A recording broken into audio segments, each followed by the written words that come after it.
This is Pet Life Radio. Let's talk pets.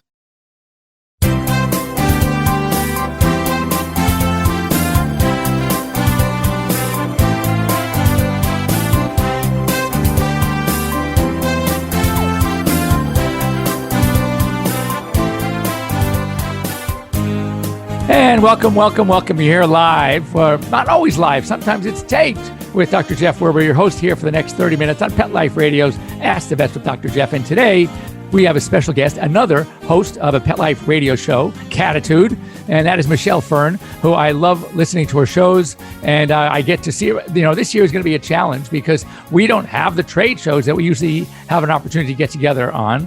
So, but we're going to do it virtually, and this is the way we do it. We're going to be on each other's programs, and we're going to share a lot of information, make it fun, making it exciting, and just listen in. If you have any questions, you can always reach me at Dr. Jeff, Dr. Jeff at PetLifeRadio.com, or of course, you can reach me on my telemedicine app, AirVet, and we can talk live there as well. So, Michelle, thanks for joining us. Well, thanks so much for being on the show with me. Today's show literally came from a listener. She had a question and I thought, that's really interesting because I don't know much about that. Let me ask an expert, which is you. I want to know about cats and anemia. Specifically, all right, I'm not going to say the listener's name, but her cat's name is Yin. And her cat has now had 5 CBC panels and a blood transfusion. Her vet still doesn't know what the story is and says there needs to be more testing. She's almost out of funds, with COVID and unemployment and all this kind of stuff going on. And she doesn't have an answer. So she's frustrated with that. Her cat Yin is doing okay and is now regenerating red blood cells, but her cat's still not out of the woods. And so she wanted to know about anemia in cats, the cause, the symptoms, the types, and the treatment. I didn't even know cats could get an anemia. I thought it was just people. No. Cats and dogs certainly can be anemic. So basically, what does anemia mean? Anemia means that there is a low red blood cell count. So Dr. Jeff, what exactly is a normal red cell count for cats? Well, for cats, the normal cell count, we look at it 2 ways. One is how many million cells there are, red cells, and it's done by the millions, so that's a lot of them. And usually in a cat, it could be anywhere from, 5.2 or 3 low to, 10 million high. But it's easier to gauge it as a percent. We call that either the PCV, packed cell volume, or hematocrit. And, when we start looking at anemia, the normal count is actually legitimately 31 to 55 or 57%. But a good cat would be 35, 36%.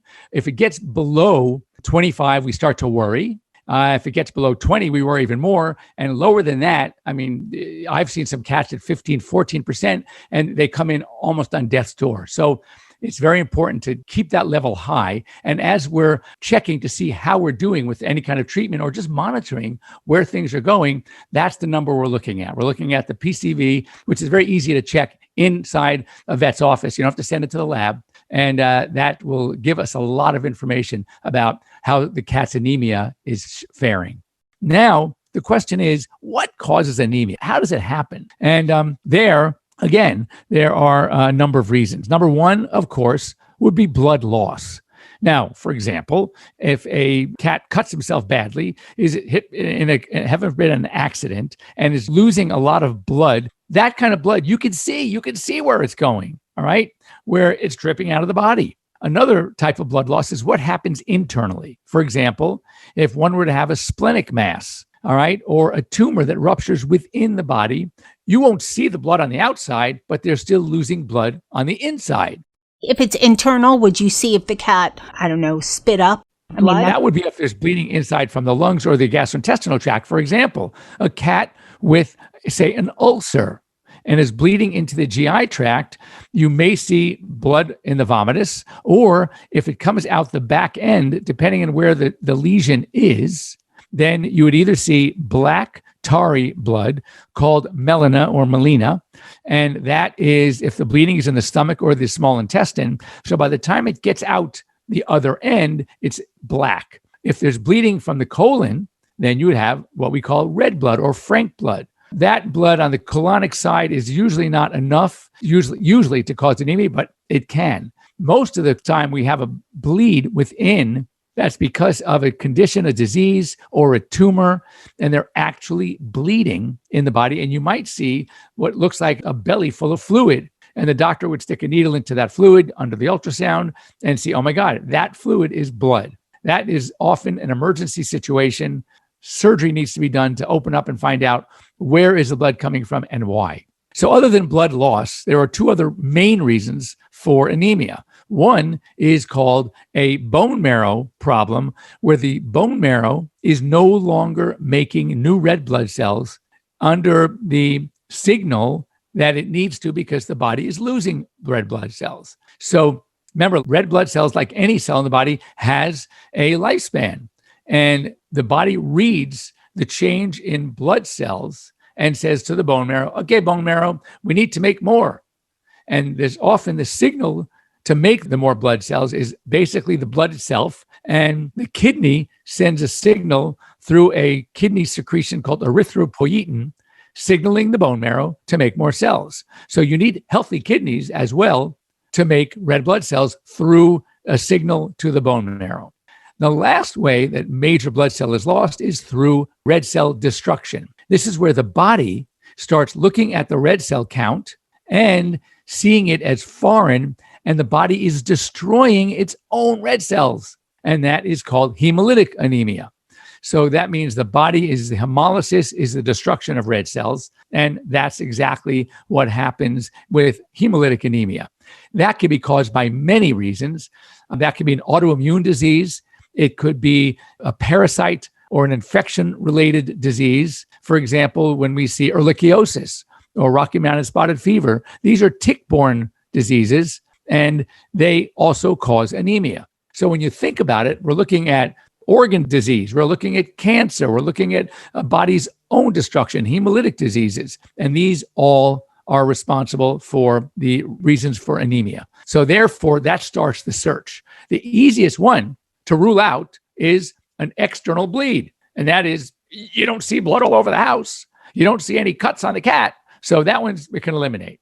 So now the search begins. Do we have to do an ultrasound? Look for a mass. Look at the spleen. Look at other reasons where there could be blood loss. Maybe is it coming from the GI tract? Or do we have melena or vomiting, or where they're vomiting blood?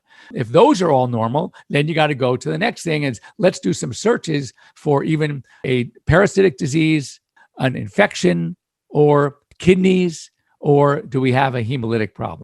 Should you do anything to keep your cat's blood count at a good level? Like, for people, they said eat iron-rich foods, this and that, right? Is there anything you could do for your cat, or it should be in the nutrients that you're giving them? Interestingly, as far as what you can do to keep it that way, a normal body does it for you. We don't have to do anything. Make sure they're well nourished. Make sure that they get their exercise. You're feeding a balanced food, a balanced diet. That's really the key. And making sure their organs are staying functional. Make sure that you're avoiding the types of parasites like ticks that could cause some blood dyscrasias, meaning problems with the blood count, and maintain a good schedule of veterinary checkups. As cats get older, at least once a year, usually I say above the age of 8, they should be going in once a year even if they're acting totally fine, for blood tests, urinalysis, and that's the best because, cats don't typically show their diseases. They don't show their problems. Kidneys, for example, they can act totally normal until at least 2/3, 3/4 of the kidney is gone. Well, that's the problem. If you're going to wait to see a clinical sign, and then you take your test and find out 3/4 of the kidney is already shot, then there's not a lot you can do. So the important thing is don't wait for the cat to show clinical signs. Let's hit it beforehand by monitoring these values and then doing something about them if we can. So that's my recommendation. Know your cat. Know what's normal. Know when they start to become a little lethargic. We have a very scientific term we often use in veterinary medicine. It's called ADR. What is ADR? Ain't doing right. And it goes back to the old, farmer vets. Hey, doc, I don't know. My cow, he just ain't doing right. So it became sort of adopted as the term that we use when things are just not right. I can't pinpoint it, but he or she is not acting normally. ADR. Thank you. That was just a wealth of information. Thank you so much. In what case would the veterinarian need to do lab work and more lab work and more lab work, and without finding any prognosis. It's interesting, and it's a tough question because I wasn't there looking at the lab work. If we see anemia, it all depends on, ask those questions. Do we see any vomiting? Any vomiting blood? No. Any black tarry stool? No. Any blood loss? Did he cut himself? Did the cat have a bleed somewhere? That was in a fight and lost a lot of blood? No. So there you've ruled out a lot of things right there. So then you might say, look, the next step are going to be ultrasound and expensive tests and a tick panel and checking for ehrlichiosis and some of the other tick-related diseases. So one might say, you know what? Why is the cat still eating? Yes, the cat's eating, acting pretty normally. All right, let's do this. Let's keep a close watch on attitude and appetite, and let's recheck in about a week and see, is this going down or is this going up? If it's going up, then I would sit and wait and do another test 2-3 weeks later. If it's going down, we got a problem. Houston, we have a problem. And that is where we have to start doing other tests. So just continue to repeat at that point is not wise. Now, let's say it was about exactly the same. So then one might say, look, we haven't gotten any worse. So imagine what I would say to myself, if we had one of these other conditions, kidney failure, parasitic disease, hemolytic anemia, by now with doing nothing treatment-wise for a week or two, and we're still the same, it's probably not those. Now, I wouldn't say 100%, but I would say, you know what? Maybe the cat, whatever happened, just needs more time to rebound. So let's go ahead and repeat it again in another 2 weeks, as long as the cat's not showing any of the other primary signs. Okay, I got it. Then by the third test, I would say, no, we need to, even though we're not getting worse, we need to do a better job. We need to, even as insofar as go do a bone marrow, all right, count and stick a needle into the bone marrow and do what's called a bone marrow aspirate. We need to evaluate kidney levels. So then it would be more than just the CBC, complete blood count. We would do a tick titer. We would find out what else might be causing. First of all, is the cat an indoor-outdoor cat? If the cat's only indoors, tick titer, and you're not inviting any ticks into your home, and you haven't brought any ticks into your home, then that would be lower on my list of possibilities. So whenever it comes to diagnostic medicine, you have to ask yourself a lot of questions. You have to rule things in just as fast as you rule them out based on history and physical and likelihood. And that's where many veterinarians who specialize or have just more experience, I call it, knowledge and wisdom. What's the difference between knowledge and wisdom? Experience. So that's where I think it makes a difference.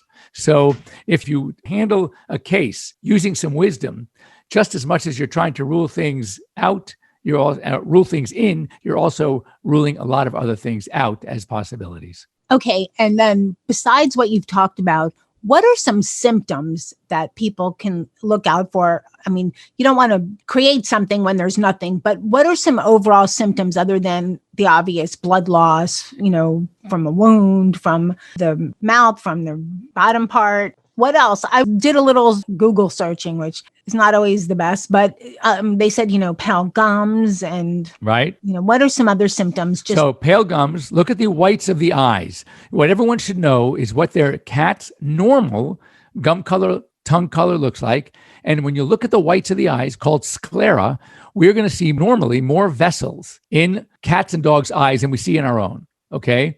When the sclera, the whites of the eyes, look really pale, you don't see the same amount of vessels. Even if you took a picture just to remind you what it looks like normally, then you can recognize anemia. Now, when looking at the gums, when there is some red cell destruction within the body because of many factors, hemolytic anemia, a poison. For example, if a cat gets a hold of rat poison, that causes bleeding. You'll see what's called petechiation. You'll see polka dots on the inside of the ear flap. Red polka dots in the gums. You look at the gums. You might see some bruising along the body where there's no hair. So check the groin. Looks like a black and blue mark, or again, petechiation. If you see that, that is a sign of problems with platelets and the coagulation issues. So the blood stops coagulating and it starts leaking into these tissues, and we see those symptoms. Look at general energy. if the cat is lethargic or the cat starts to seem to more trouble breathing, it's because the tissues, the lungs, are not getting enough oxygen. Why? Because oxygen is carried by the red blood cells. So you're going to have an animal that is becoming more lethargic, less energetic, maybe breathing more difficulty because they are not getting enough oxygen. So that also is a sign that one could look for. So it's general malaise, energy, breathing patterns, petechiation, paleness in the gums, and of course, as you mentioned initially, an obvious loss of blood, melena or red blood coming out of the stool, on the feces. Okay, thank you so much. I'm sure Yin's mama is going to love this episode and so many others because this is, I know I said in the beginning, I didn't even think cats could get anemia. I mean, obviously, I feel like saying duh, any living thing with blood, I guess could, but you don't think of it. You think more, people, especially women, I'm anemic. You just don't think, my cat's anemic, and this has been so interesting. So we have more to talk with Michelle about, and we're going to take our quick break. Don't go away. We'll be right back after these short messages. So now I've got this pack of 4 Shar-Pei rescue dogs for, oh my goodness, probably 5-6 years. They get a regular diet of Dinovite with every meal. DINOVITE.com. People remark on what beautiful coats they've got. I tell them, you don't need to wait until a problem presents itself. It's far better to keep the dog happy and healthy at all times. You won't believe how happy your dog will be. I get my Dinovite from DINOVITE.com. Molly, here's your dinner. Zeus, that's not your food. Don't let that happen to your precious cat. Elevate your cat's eating experience with the Cat Tree Tray. The Cat Tree Tray keeps your cat's food off the floor and conveniently located on the cat tree. It's the perfect way to eat. It's a beautiful wrought iron tray that easily attaches to your cat tree and keeps dogs and other critters out of your cat's dish. A must for multi-pet households. There's a 6-inch tray for large bowls and a 4-inch tray for smaller bowls. Purchase your Cat Tree Tray today. Go right now to cattreetray.com. That's cattreetray.com. CATTREETRAY.com. Let's talk pets Let's talk pets on Pet Life Radio. Pet Life Radio. PetLifeRadio.com.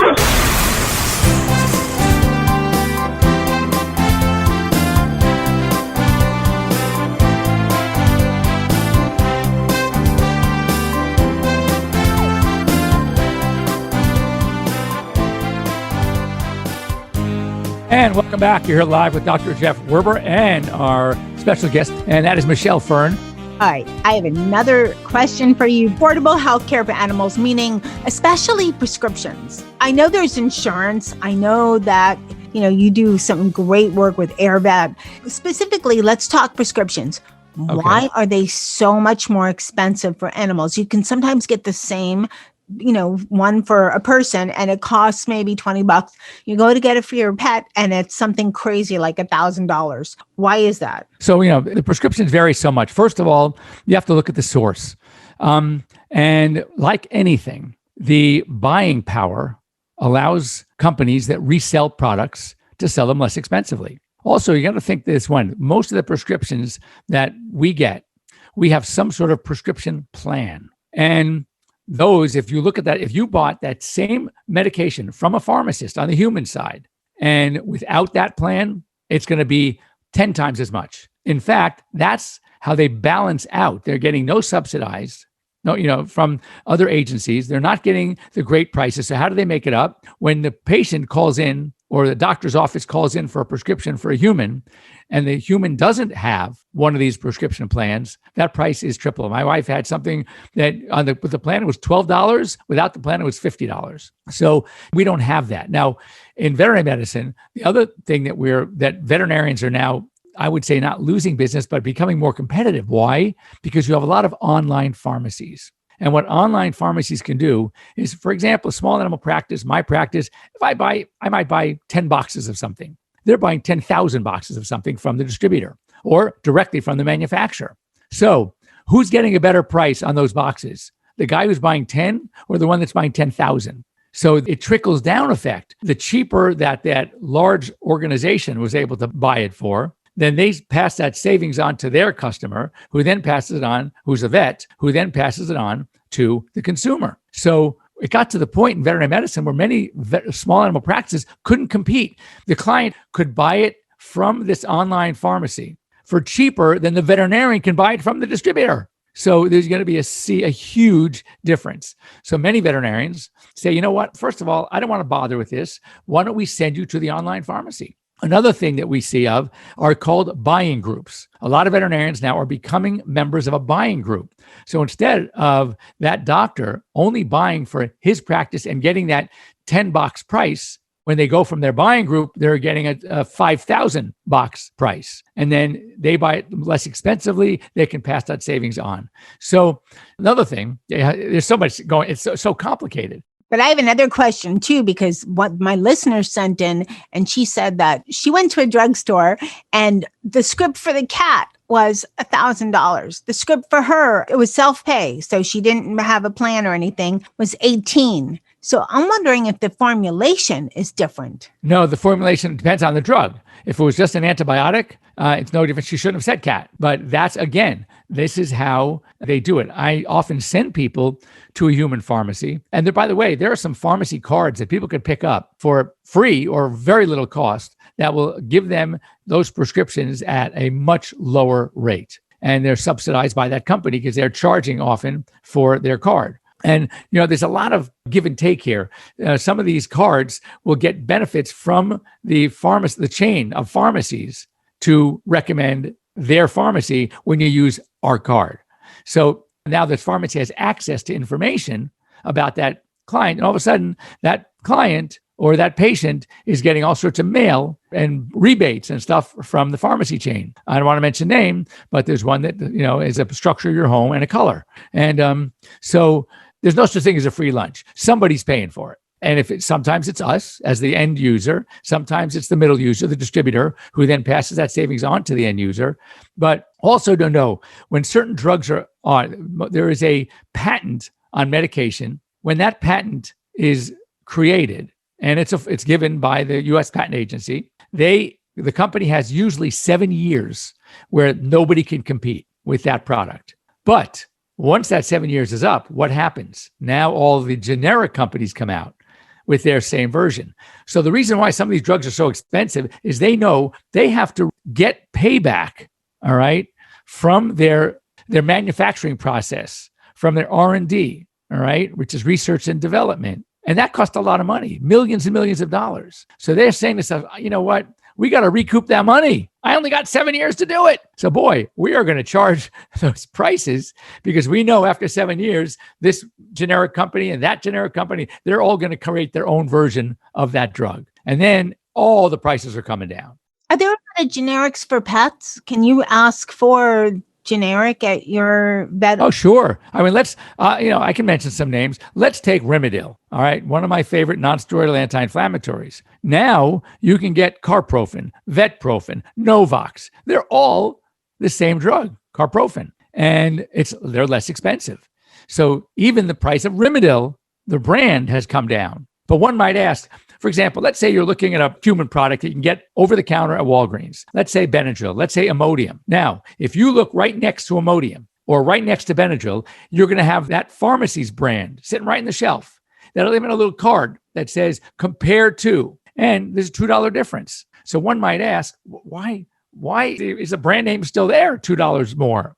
Why are people buying it? And the answer is there are a lot of people that don't trust some of these generic companies. 2 milligram loperamide is not the same as Imodium. And diphenhydramine, 25 milligram, is not the same as Benadryl, 25 milligram. Well, guess what, folks? It is. But whether it's manufactured, there's certain trust that people develop in a name brand and are willing to pay an extra $1 to get that trust. So these companies have come down with the brands. They have reduced their fees to be somewhat competitive, but they're still probably going to be more expensive than the generic brand. Thank you. That's really informative. Do you think there's ever going to be a time, maybe in the near future, hopefully, when insurance for pets. I know they have insurance for pets now, and it's still costly, and it doesn't cover, it's not even close to what it covers for humans. But do you think there'll ever be a time, maybe in the next decade, because we're becoming pet households, our pets live longer, they're our kids, we spend a fortune on them, and it would be nice to spend less of a fortune and maybe have more pets. Do you think there'll be ever a chance sometime soon that, insurance for pets will change to even get as close to what it is for humans? I think to answer the question, which is a great question, is, how can we get the payback, the insurance to cover more costs or a larger percent of costs? It's a numbers game, Michelle, all about the numbers. I always say this, that insurance companies are kind of like a Las Vegas casino. What do I mean by that? I mean that I'm sure, we go to Vegas for our trade shows, right? So you've heard of maybe yourself, maybe friends that had just a great weekend in Vegas and they came back a winner. Oh my God, I won $2,000. I won $5,000. That's amazing. But if you look at the majority, not look at the individual, look at the numbers, who wins, the player or the house? The house. All right. And I'm risk adverse, but the house. Of course they are. So the house is banking that you're going to spend more in premiums than they're going to spend, right, on payouts. Exactly. So that's exactly how the insurance company is working. Sometimes you're going to have one who put their premium in, whatever it is, $60, $70, $100 a month, and all of a sudden their dog comes out with cancer, spends $15,000, and they get 80% of that paid out by the insurance company, and they're walking around saying, oh my God, insurance is fantastic. I love pet insurance. I'm so glad. But right now, I think only 2% of the pet parenting population have pet insurance. So what's happening is there are not enough numbers in the house category, i.e. the insurance of the players, the number of people playing, i.e. the number of people buying insurance for the insurance to be more favorable for the payout. Because they have to make sure from their actuarial tables that they're going to take in more money than they're going to spend out. Well, they're not taking in more money yet. Therefore, they're not going to spend it out. And there will come a time when there is. Now, one of the things I often offer to my clients, and first of all, my tagline for insurance, you're going to need it the most when you don't have it. So I think everybody should have pet insurance of some form. What do I mean by of some form? And that's where I talk as an option, and it's just an option of what we call self-insuring. What does that mean? That means that instead of paying that $60, $70, $80, $100 a month to one of the insurance companies, you open up a savings account at your bank, interest bearing, and it's Bowser's account. And religiously, you have no choice. You can't save it every single month. Just like you'd have to make the premium payment, you make the payment to Bowser at the bank account. And after the first year, I'd just take even numbers, you got $50 a month, let's say.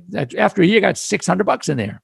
And then after 2 years, you got $1,220 with the very little insurance you get nowadays in a savings account. And after 3 years and 4 years, before you know it, 5, 6 years later, and you don't use it for routine care. You're using it for the rainy day. You're using it for the big accident. You're using it for the cancer. Now you got $5,000 put away. All right. And now you need it when the dog's 9, 10 years old and it has a bout of insurance, has that severe kidney infection, liver infection, and you have some money put away to help pay for that high veterinary bill. Is it as good as insurance? No. But if you don't need it, and heaven forbid something happens and the dog dies, or you choose because the prognosis is so poor that you're not going to sink $5,000 into it, because even if you did, you're still not going to add much to the pet's life. You don't want the pet to suffer. So you say, you know what, doc, it's time. So now you got $5,000 left in that account. Who does it belong to? Your next pet. Right. Or well, it you. Still belongs to you, right? Rather than that you. So the insurance companies are banking, of course. The next pet or it's the theirs. Pets that are there, you know? And that's why I get a lot of complaints from clients that the insurance companies look for every single excuse in the book to not pay. Oh, it was pre-existing. You didn't have a waiting period. This and that and the other. We don't cover that. It's routine. It's congenital. And before you know, you're saying, what did I do this for? So I just want people to know you need something. And if it's insurance, do the insurance. But here, I could talk easily, right? Because I don't have to have pet insurance. I got me. One perk of being a veterinarian. Yes. Exactly. And at least, you know, you have so many rescue. How many rescues do you have now? So I have 10 animals. Okay. So you're doing your share. Yeah. And 9 out of the 10, all 6 cats and 3 of the 4 dogs are rescues. Wow.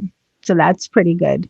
That's all we have time for today. What a great guest, Michelle. Thank you so much for joining us here on Ask the Vets with Dr. Jeff. And again, our listeners can hear you at Cattitude and also anything and everything cats, specifically cats. We're going to get you to do pets at some point. But I know you're a little cat biased, but that's people think I'm cat biased too because I have 6 of those. I only have 4 dogs. So anyway, we will see you here next week. Same bat time, same bat channel here on Pet Life Radio's Ask the Vets with Dr. Jeff. You can reach me and any questions you may have because we love to hear from you live. You can join us on Zoom, and that is Dr. Jeff at PetLifeRadio.com. We're here every Sunday morning, 9 in the West and noon in the East and anything in between. And we'd love to hear from you. And as I said, if there are any topics you want to hear about, you can always reach me at Dr. Jeff at PetLifeRadio.com. And if you have a medical question that is personally, you need help now, look for me on AirVet, and I will be happy to register on AirVet, and I can get back to you. Just put in Jeff's Telehospital, and I can be your personal concierge doctor. And I would love to do that. So anyway, we'll see you soon next week. Have a great week, everybody. Let's Talk Pets, every week on demand, only on PetLifeRadio.com.